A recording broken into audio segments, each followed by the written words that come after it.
On April the 18th of 1775, a man by the name of Paul Revere got word that British regulars were going to march from Boston to Lexington and Concord to seize the people's guns and arrest their leaders. He knew he had to do something. So he jumped on his horse with her ears laid back, nostrils wide open, sucking in wind like a jet engine, feet spitting off sparks, galloped across the cobblestones, going from house to house, farm to farm, town to town, holding on for dear life, yelling at the top of his lungs, "The regulars are coming! The regulars are coming! The regulars are coming!"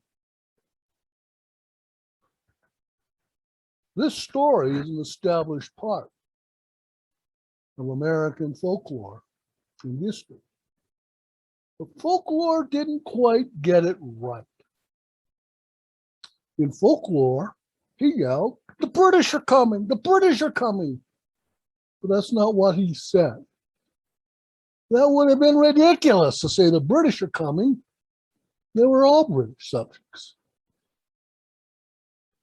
Folklore also doesn't tell you Paul Revere never completed his ride. He was stopped by the regulars. "What are you doing?" "I'm warning the people that you're coming to take our guns, but since you caught me, I'll warn you instead. You try to take our guns, we will kick your arches." The regulars laughed at him and sent him home. But fortunately, Samuel Prescott and others, they did complete their rides. And the people filed out of their homes and their farms and their towns like bees out of a beehive, gathered at the tavern and waited for the regulars to arrive. On a cloudy morning of April the 19th,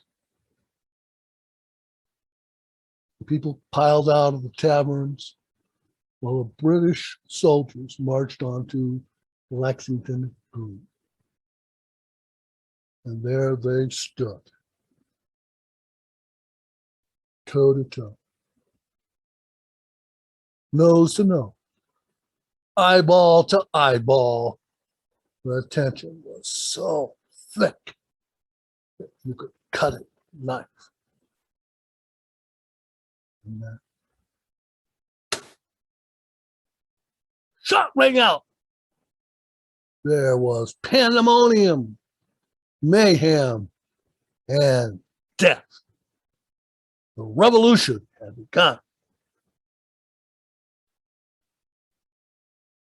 Folklore would call that first shot the shot heard round the world. But history doesn't know who fired the first shot. That fact will be forever lost in history. Well, let's examine the circumstances. Both sides were ordered not to shoot first. The regulars were highly trained and disciplined professional soldiers. The people were craftsmen, shopkeepers, farmers. They weren't soldiers at all. And having spent all night at the tavern, many of them were somewhat inebriated. So who do you think fired the first shot?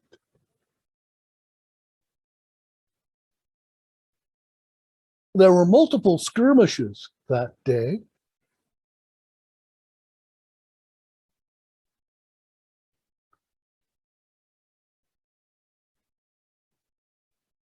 But after the last shot was fired,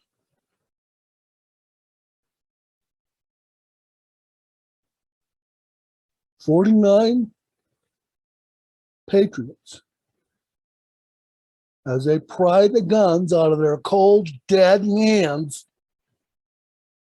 49 patriots paid the price for defending Revere.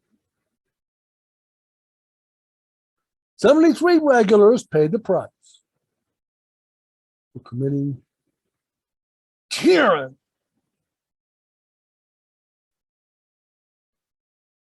If you aren't familiar with the expression "cold, dead hands," that is a message from brave, freedom-loving Americans to tyrants who want to take their guns away. You want to take my gun away? You'll have to pry it out of my cold, dead hands.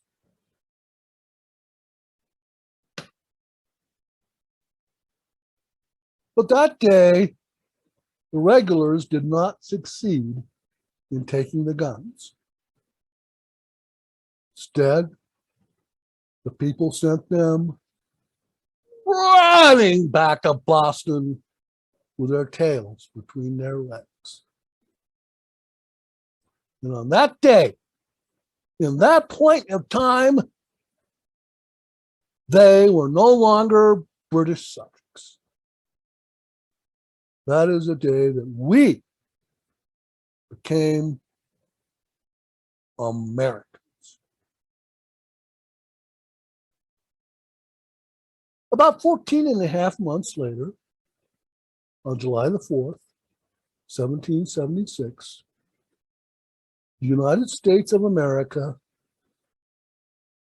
adopted the Declaration of Independence and declared itself an independent nation.